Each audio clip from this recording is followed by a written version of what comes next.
लोग उससे बात करेंगे, हम जो पूछेंगे उसके जवाब देंगे। तो सबसे पहले मैं जानना चाहूँगा कि आप जितने यहाँ आके बैठे हुए हैं सब मुझे लगता है कि सब हिंदू होंगे, सारे हिंदू हैं। आप बताइए बुद्धिस्ट भी हैं? बुद्धिस्ट भी लोग, चलिए दोनों से अच्छा है। तो हिंदू है तो कितने देवी देवता है आपके? हिंदू में कितने देवी देवता है सर? कुछ बताइए कोई। 35 करोड़। मत करो। 35 करोड़ देवता। 35 करोड़। तो 35 करोड़ देवता में यहाँ पर जितने लोग आए हैं वो बताएं हमको। 35 करोड़ देवता में जाति का कौन सा देवता होता है? आपकी जाति का हर देवताओं की जाति है, हर देवताओं की जाति है। राम की जाति है, कृष्ण की जाति है, ब्रह्मा विष्णु महेश सबकी जातियां हैं। उसमें आपकी जाति चमार, कुसार, धोबी, तेली, पारसी, यादव, कुर्मी, कुशवाहा, जितनी SC, ST, OBC जितने जातियां हैं उनमें उसमें किसी जाति का जो अगर देवता है तो बताएं हमको। बहुत सारे लोग बताएं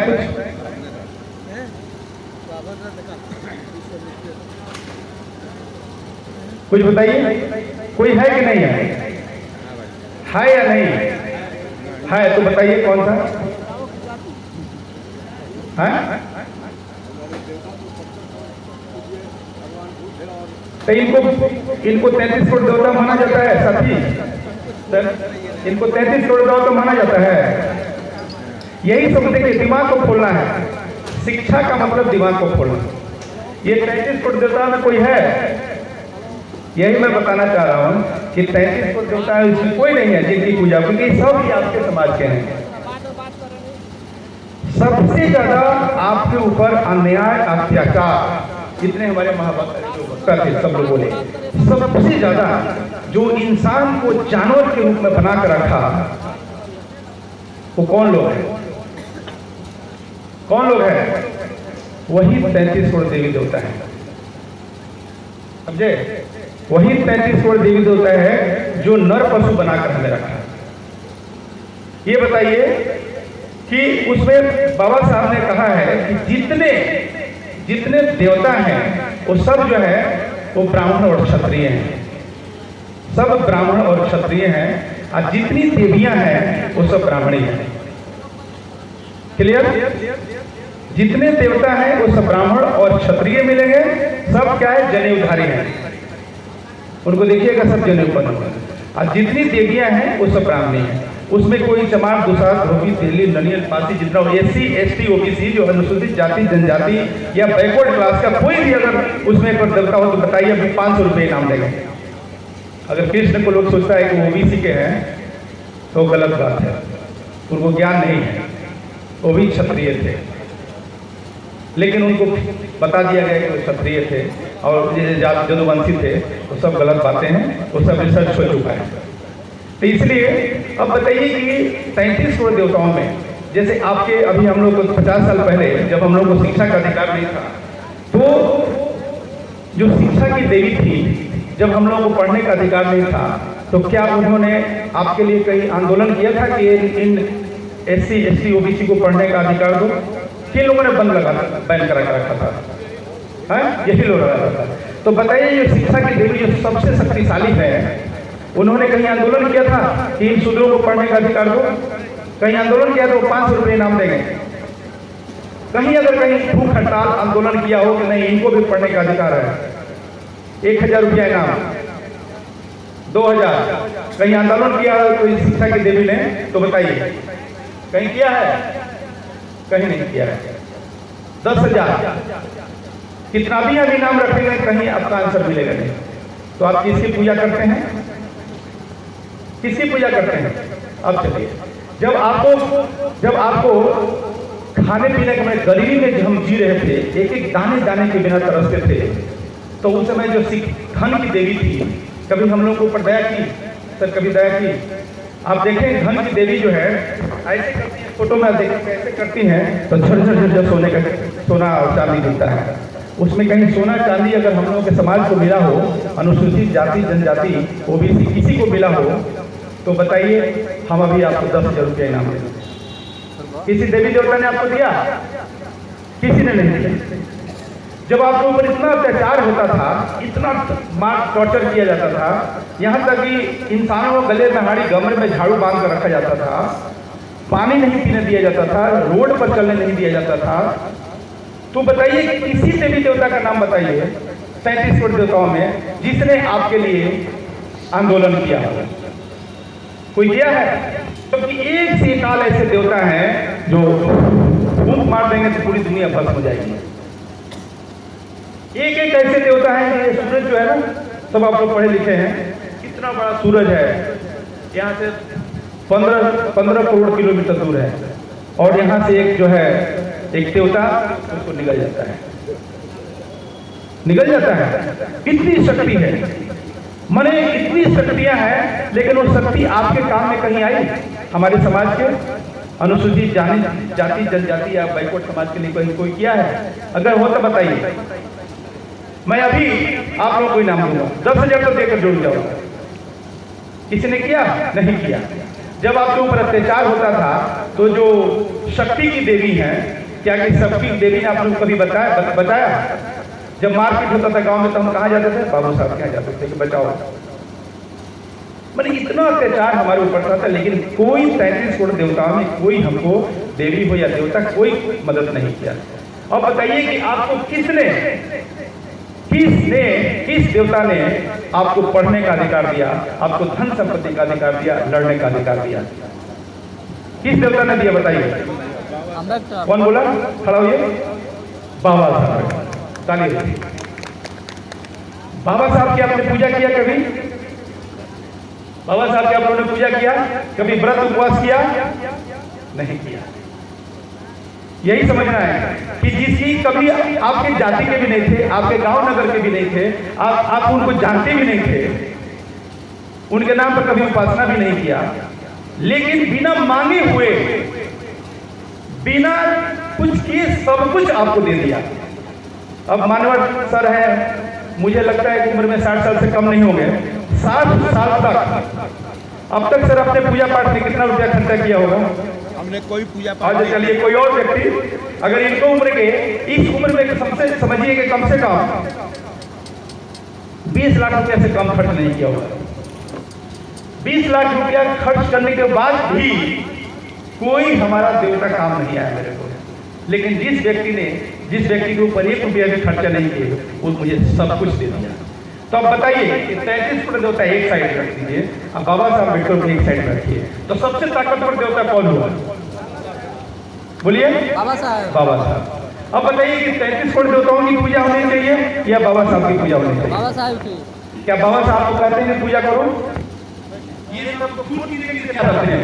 बलि हत्या देखिए, ऐसे जगह है जहाँ पर कितनी जानवरों की हत्या की जाती है कि खून, यहाँ तक कि आदमी की हत्या करके बलि चढ़ाया जाता है। ये खून के प्यासे जो इधर दिखते हैं। अब बाबा साहब को कुछ चाहिए? एक तो यहाँ पर सिर्फ पुष्प हम देते हैं उनको। तो जिस व्यक्ति ने हमें सब कुछ दिया, उसको हम एक तो फोटो तक भी नहीं रखते हैं। एक जो है बाबा साहब का फोटो लोग घर भी नहीं रखते हैं, उनका नाम नमो जय भीम में रखते हैं। सोचिए कितना मजेदार है कि जितना यहाँ पर जो बनता है सबने बाबा साहब के बारे में बताया। बाबा साहब ने सब कुछ दिया, लेकिन दिया तो बाबा साहब के बारे में जानते हैं? नहीं जानते। तो इसलिए सबसे बड़ा देवता कौन हुए? बाबा साहब अम्बेडकर। तो बाबा साहब अम्बेडकर ने हमें क्या क्या दिया है ये सोचिए। जैसे आप सब आदमी माँ बाप हैं, हर बाप अपने बच्चे के लिए भविष्य निर्माण के लिए सोचता है कि हमें क्या करना चाहिए।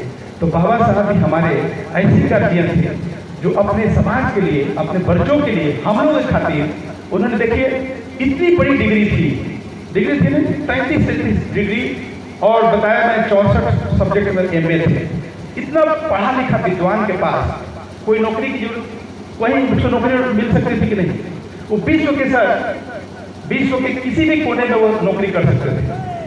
लेकिन हम लोग क्या करते हैं, अभी हम IAS BA पढ़ेंगे तो भी हम जो है कितना घमंड रहता है। तो वो पढ़ने के बाद उनके पास दो रास्ते थे, एक कठिन वाला मार्ग और एक जो है बहुत आसान वाला मार्ग। कठिन मार्ग क्या था?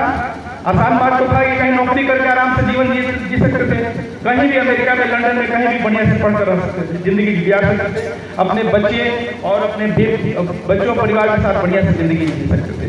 लेकिन आपको मालूम है कि 4 बच्चे मर गए उनके। किसके खातिर? सिर्फ हम लोगों के खातिर, सिर्फ हम लोग खातिर 4 बच्चे मर गए। और 4 बच्चे के बाद भी वो उनको सुख नहीं मिला, मरने के बाद भी उनके ऊपर 2000 रुपया खर्चा था। तो सोचिए, वो एक रास्ता कठिन वाला रास्ता अपनाया हुआ। हम लोग क्या होता है कि हम लोग पढ़ करके नौकरी कर लेते हैं तो सोचते हैं कि कितना हम लोग घमंड हो जाता है। हम लोग कंफर्ट जोन में चले जाते हैं, आराम की जिंदगी जीते हैं। हम ये समाज का काम नहीं करते हैं। हम सोचते हैं कि भाई हम कोई करने की क्या जरूरत है, हम अपने बाल बच्चों को खाली पढ़ाएंगे। अरे बाल बच्चों को पढ़ाएंगे तो उससे कुछ ज्यादा भविष्य का निर्माण नहीं हो रहा। वो आज के डेट में वो होगा, लेकिन कल के डेट में वो उसका भविष्य ठीक नहीं बना है। अभी मैं बताऊंगा। तो ये बाबा साहब अम्बेडकर ने हमें 2 चीज दिया। एक तो हमें संविधान दिया, जिसके बदौलत आज हम लोग सब चमक रहे हैं, नौकरी चाकरी जितना हमको मिला, खाना पीना जो मिल रहा है, रोटी कपड़ा मकान की व्यवस्था भगवान बाबा साहब ने हमें संविधान के माध्यम से दिया।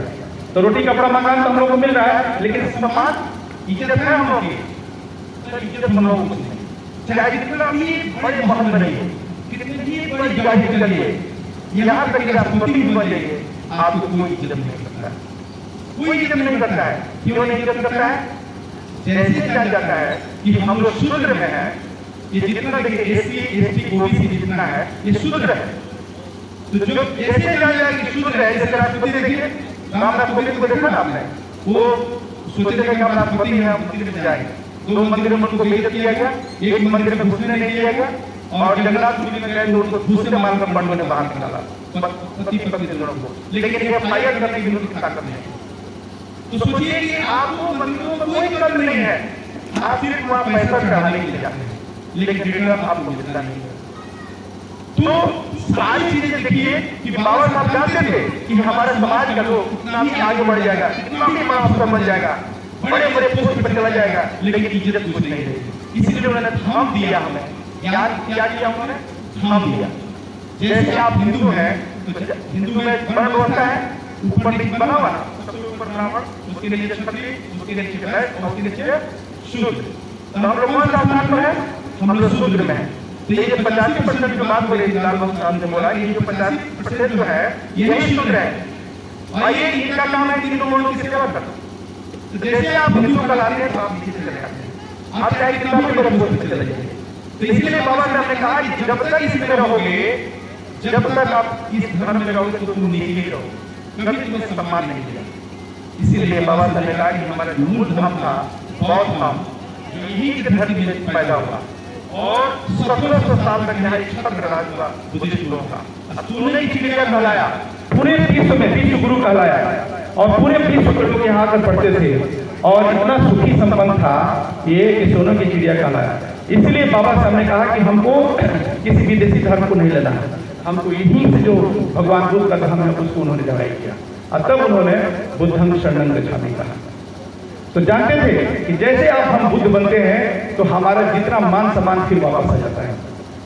आपका तो पहले ही जैसे ट्रेन में आ रहे हैं, आप ट्रेन में आप लोग ट्रेवल करते हैं, आप आ रहे हैं बाहर से, ट्रेन में बहुत सारे साथी लोग रहते हैं, बैठ के बात खूब करते हैं, देखते हैं कि हमारे जयराम साहब इतने स्मार्ट लग रहे हैं, कितने बड़े आदमी लग रहे हैं, बढ़िया बढ़िया बातें कर रहे हैं।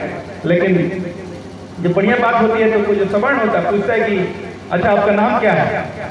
तो जैसे नाम पूछता है तो हमको अब बहुत घबराहट होने लगती है कि नाम पूछा तो अब तो गड़बड़ है, क्योंकि ट्रेन में तो कोई किसी को जानता नहीं, लेकिन नाम पूछते ही वो तो जान जाता है। आदमी चेहरे पर नहीं दिखता है, लेकिन अंदर में टेंशन हो जाता है कि मेरी जाति जानने वाला है। अब अपनी जाति छिपाने के लिए क्यों छिपाते हैं कि मालूम है कि जैसे जान जाएगा कि हमारा नाम जयराम, जयराम ये तो समझ में आया कि हिंदू है। आगे आगे क्या भाई?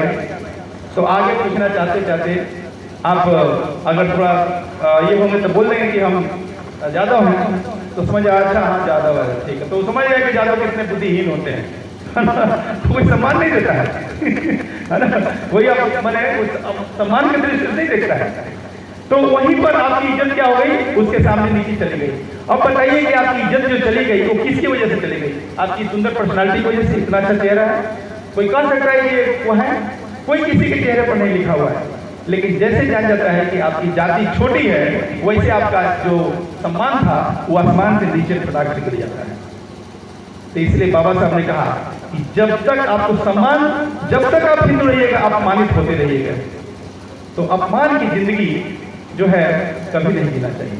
इसलिए सम्मान की जिंदगी जाना चाहते हैं तो ये जो वर्ण व्यवस्था है इसको ऐसे करना पड़ेगा। बौद्ध हम इस तरह से सभी बराबर हैं, सभी बराबर हैं, इसमें कोई छोटा बड़ा नहीं है। समता, स्वतंत्रता, न्याय, बंधुता, करुणा, ये सबसे पहले विश्व में भगवान बुद्ध नहीं लाया। उसके पहले कोई जानता ही नहीं था कि समता क्या है, स्वतंत्रता क्या है, न्याय क्या है, बंधुता क्या है। ये भगवान बुद्ध ने ही ये न्याय किया कि समता मूलक समाज होना चाहिए, स्वतंत्रता मिलनी चाहिए, है ना, भाईचारा होना चाहिए, भगवान बुद्ध ने दिया। तो इसलिए आप जो है बाबा साहब जो भगवान बुद्ध ने जो हमें धम्म दिया, तो ये भाईचारा पर है। इस तरह से इसमें कोई वर्ण नहीं है, कोई जाति नहीं है। भगवान बुद्ध ने कहा कि जितनी नदियां हैं, जैसे कौन नदी मुख्य नदी है? गंगा है, जमुना है, कावेरी है, नर्मदा है, ये जितनी नदियां हैं ये धरती पर चल रही हैं। लेकिन जैसे समुद्र में जाती हैं तो सब पानी में नहीं जाती हैं समुद्र में। अब समुद्र के पानी में से एक अगर बाल्टी पानी निकालिए और निकाल कर उसमें से खोजिए गंगा का नदी किधर है, जमुना नदी किधर है, सरस्वती नदी किधर है, तो कोई निकाल सकता है उसमें से? नहीं। उसी तरह ये बौद्ध धर्म भी यही है। ये बौद्ध धर्म में जो आ जाता है तो उसकी जाति समाप्त हो जाती है, जाति समाप्त हो जाती है। और जाति समाप्त हो जाती है तो सोचिए कि ये जितना ही बहुजन समाज 6743 जाति में बटा हुआ है। कितना जाति? ये सब जानते हैं 6743 जाति में हम लोग बटे हुए हैं। और सब जाति एक दूसरे के ऊपर नीचे है, और सब एक दूसरे के यहाँ बेटी रोटी का रिश्ता नहीं है। देखिए प्रोफेसर साहब, किसी के यहाँ बेटी रोटी का, किसी जाति में बेटी रोटी का रिश्ता नहीं है। अब क्या है कि चमार से होता है कि हम दुसाध से होता है कि चमार से ऊंचा है, चमार से होता है कि डोम से ऊंचा है ना, और ब्राह्मण से होता है कि क्षत्रिय से ऊंचा है। मतलब सब जातियों का हायरार्की में, उसको बोलते हैं ग्रेडेड इनइक्वालिटी इंग्लिश में। इस तरह से कभी का समानता बनी हुई है। तो अब बताइए कि इसीलिए हम लोग आपस में भाईचारा नहीं होता है। अब भाईचारा नहीं होता तो क्या होता है कि हम एक दूसरे को दुश्मन बने रहते हैं। इसका फायदा कौन उठाता है? ये जितने आदमी 10 आदमी बैठे हुए हैं सब 10 तरह के विचारधारा के, नतीजा है कि सब आपस में लड़ेंगे तो इसको फायदा मिलेगा। हम लड़वाएंगे आप लोगों को तो हमको बहुत फायदा होगा, हमारा कनेक्शन बहुत अच्छा है लोगों से। लेकिन ये आपस में जो लोग हैं वो लोग अपने यहाँ बुलाते हैं खूब बढ़िया से, लेकिन हम लोग आपस में लड़ते हैं। इसी वजह से हम सदियों से गुलाम हैं। इसलिए बाबा साहब हमको धम्म दिए कि धम्म के माध्यम से सब जाति मिल जाएगी। जितना चमार, दुसाध, धोबी, पासी, तेली, खटिक, जो 6743 जातियां, ये सब जातियां एक हो जाएंगी। और एक होने के बाद जैसे धर्म के नाम पर, हिंदू के नाम पर जो सत्ता में लोग गए हैं, जो आज एक छत्र राज कर रहे हैं और नंगे नाच कर रहे हैं कि जितनी सरकारी कंपनियां सब बेच दिए, सारा स्कूल जो था वो सब प्राइवेटाइज कर दिया, सारा सरकार की जितनी संपत्ति सब बेच दिया। तो उसमें किसको घाटा है? किसको घाटा है? इसमें हमें लोग घाटा है ना, जो रिजर्वेशन से जो आए हैं उन्हीं को घाटा है। सोचिए कि रिजर्वेशन 100% कर दिया और कोई सरकारी नौकरी है नहीं, तो आपको रिजर्वेशन का खास मिलेगा। सोचिए तो ये कितने स्ट्रेटेजिकली ये धर्म के नाम पर हम जो लाल ये बांध कर चलते हैं, स्कार्फ बांध कर चलते हैं और क्या क्या हम नारा लगाते हैं, वो ये मालूम नहीं है कि हमारे आगे वाला पीढ़ी को कितना बड़ा गुलाम बनाया जा रहा है। आज उसी रिजर्वेशन के माध्यम से हम लोग इतना सुंदर दिख रहे हैं। रिजर्वेशन खत्म हो गया तो अभी तो हम लोग पेट भरा हुआ, कोई दिक्कत नहीं है। लेकिन कल क्या है, जैसे आज हम लोग सब पढ़े लिखे हैं, अपने बच्चों को पढ़ा रहे हैं, पढ़ा तो रहे हैं, सबको हम इंजीनियर बना देंगे, सब बन जाएंगे, लेकिन नौकरी कहाँ है? सारा पैसा तो बना दिया आपने, मान लीजिए 20 लाख रुपया में इंजीनियर बना दे, 50 लाख में इंजीनियर बना दे, लेकिन नौकरी खत्म। तो अल्टीमेटली वो क्या कहाँ चला जाएगा? नीचे चला जाएगा। ये सारा चीज यही हो गया है। अब पूरे देश में देख लीजिए किस वजह से हुआ? इसी धर्म के नाम पर हुआ। ये हिंदू धर्म के नाम पर सारे यूनाइट हुए और सत्ता में चले गए। आपके हाथ में सत्ता है? नहीं है, आप कुछ भी नहीं कर सकते हैं। सुप्रीम कोर्ट का देखिए, सारे न्यायपालिका, मीडिया को सब देखिए, सब जो है किस तरह से मिलकर शासन कर रहा है, और हम लोग का क्या है, हम लोग अब असहाय बने, कुछ कर नहीं पा रहे हैं। तो इसलिए बाबा साहब जानते थे कि हमारा समाज को इकट्ठा करने के लिए बौद्ध धर्म बहुत जरूरी है। तो जैसे हम बौद्ध धर्म में हमारी जातियां अगर आ जाती हैं एक साथ, तो फिर हम जो है वोट के माध्यम से फिर हम सत्ता में चले जाएंगे, फिर सरकार हमारी होगी, फिर सम्राट अशोक का शासनकाल होगा, फिर ये सोने की चिड़िया बन जाएगी। क्यों? फिर हम लोग सत्ता में जाएंगे। तो सत्ता में जाने के लिए सोचना होगा। आप लोग आज के डेट में मत सोचिए, भविष्य के बारे में सोचना है कि हमें ये जाति खत्म करना होगा। और जाति कहाँ खत्म होगी? बौद्ध धर्म में ही होगी। और कोई धर्म नहीं है जिसमें आप जाएंगे तो आपको जाति खत्म होगी। तो आप जाति खत्म करना चाहते हैं, खत्म करना? तो देखिए, इसीलिए ललन सिंह यादव पेरियार साहब, उनको पेरियार की उपाधि दी गई, क्योंकि किसी भी हिंदू देवी देवता को नहीं मानते थे। आपको पता होगा पेरियार साहब ने क्या किया, हिंदू देवी के देवी देवताओं को उन्होंने माला पहना करके, क्या चीज का, हाँ, माला पहना के गधे पर रख करके अब पूरा शहर पर घुमाते थे। उन्हीं का क्या चीज का, हम नहीं बोलना चाहते कि वो जानते थे। इसीलिए दक्षिण भारत का तो वो ललन सिंह पेरियार थे, उत्तर भारत के उनको बनाया गया, क्योंकि उनके परिनिर्वाण के बाद से इनको जो है, जो उनके जो श्रद्धांजलि सभा थी, उसमें इतना ओजस्वी भाषण दिया था उन्होंने, ललन सिंह यादव साहब ने, कि इनको जो है पेरियार की उपाधि दी है। तो ये जानते हैं आपको, सबसे बड़े जो नुक्स है, फिर मिल गया, कहा गया कि पेरियार हमारा फिर मिल गया।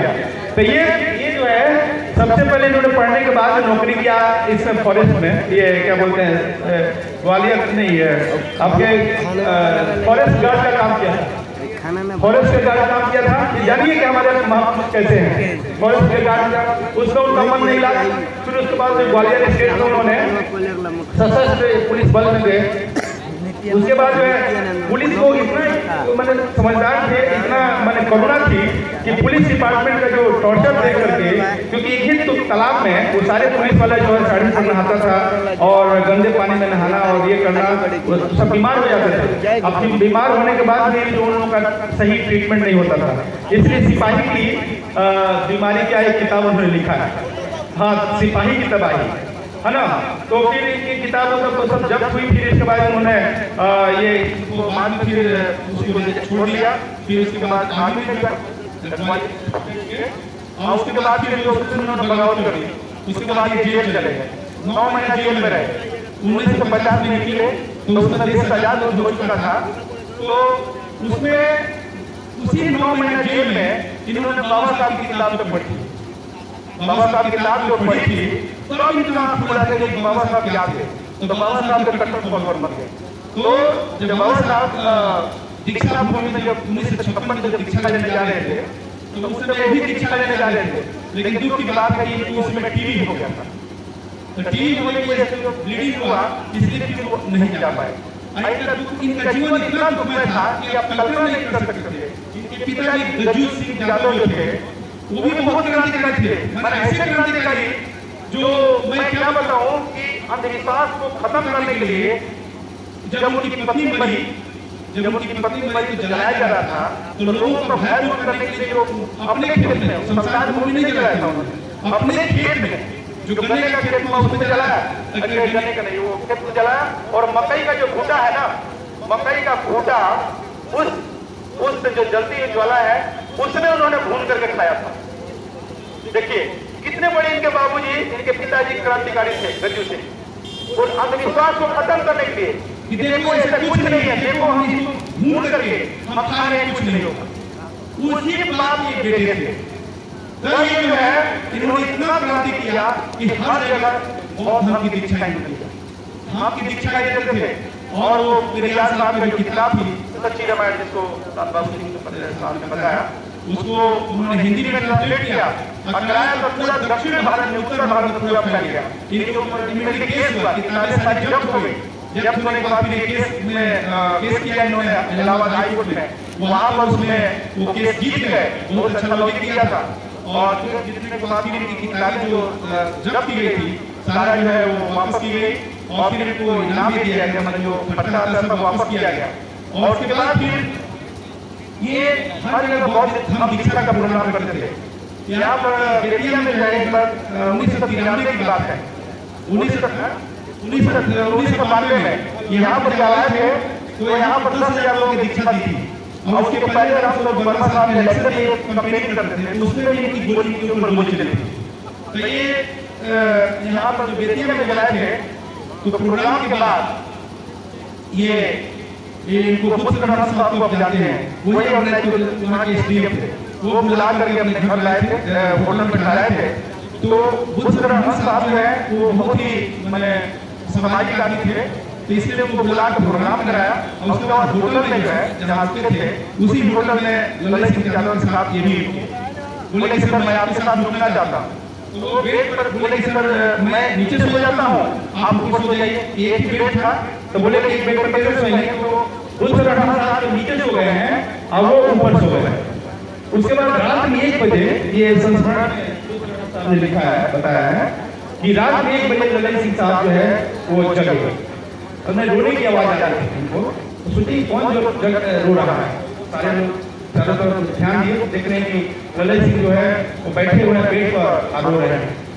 तो इन्होंने बोला कि आप क्यों रहे हैं, तो बोला कि बुद्ध शरणहंस मैं इसलिए रो रहा हूँ कि हमारा समाज जो है वो बहुत गलत दिशा में जा रहा है। वो मंडल जो ये था ना, जो उस समय जो निकला था, बाबरी मस्जिद उसी समय की 92 में उसी समय की बात है कि जो है वो जो रथ यात्रा निकला था, उस रथ यात्रा में हमारे लोग जा रहे हैं उसमें, उनको पता नहीं कि उनके ऊपर कितना आगे भविष्य में कितना इनको प्रॉब्लम होने जा रहा है, इसलिए रो रहे थे।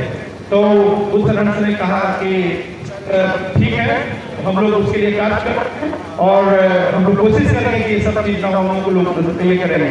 तो फिर 1 साल के बाद उनका 10 फरवरी 1993 में उनका परिनिर्वाण हो गया।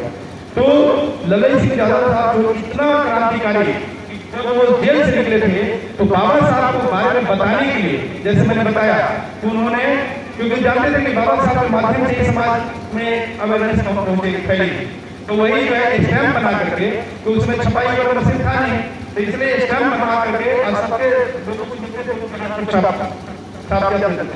दिखाने के लिए बाबा साहब बैठ थे।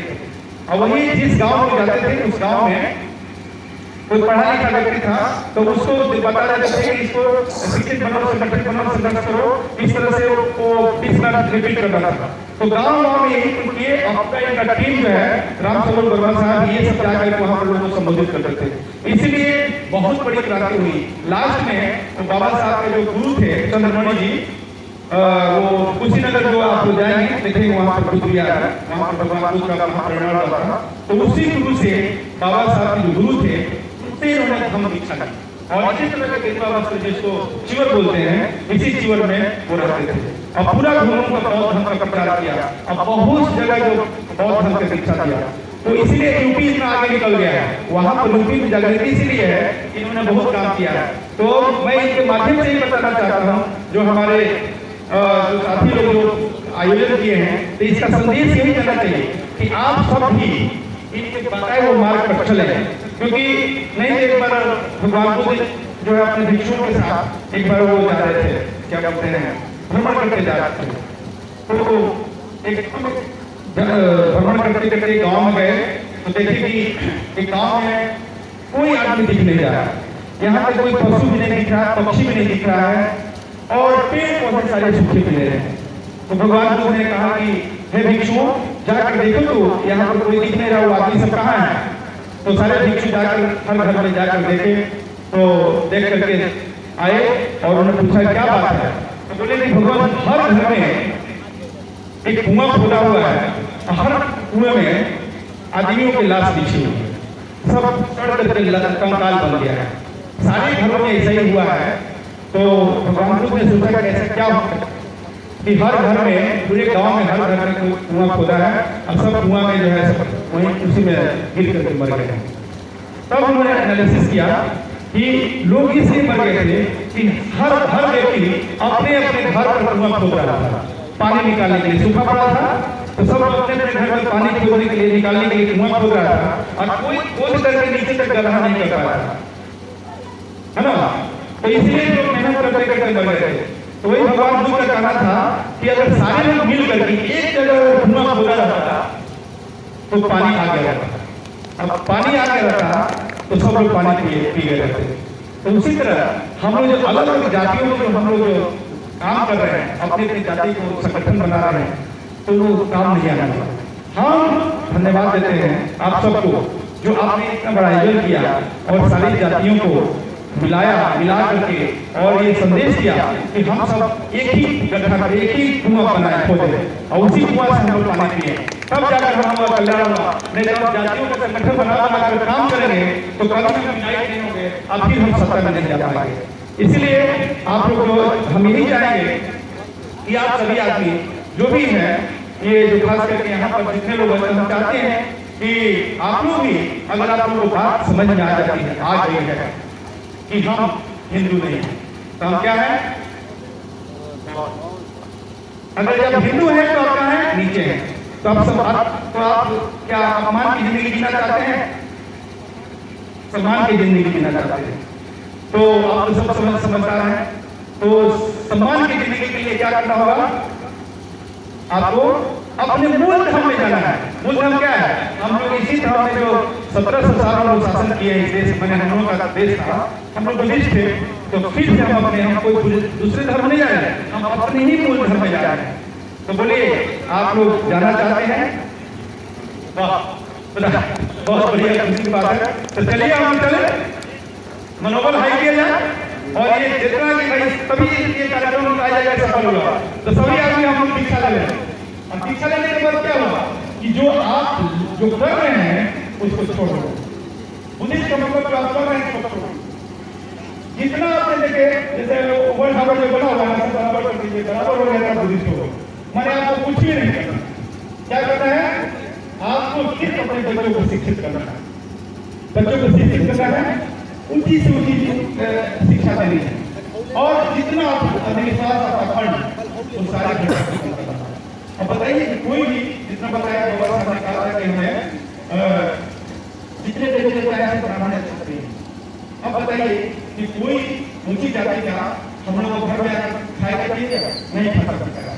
तो बताइए कि जो लोग नहीं खाता पीता है तो हम जबरदस्ती उनके देवताओं को लेकर घर में हम पूजा करें और वो अगर देवता कहीं जिंदा होगा क्या करेगा, अगर देवता जिंदा हो जाए पता चला कि सूर्य के घर में आपको रखा हुआ है तो मारेगा कि छोड़ेगा, और उनके पास हथियार है, वो हथियार क्या वो मुसलमानों को मारने के लिए हथियार है, ईसाइयों को मारने के लिए हथियार है, किसको मारने के लिए, सिर्फ हमारे हिंदुओं को मारने के लिए है।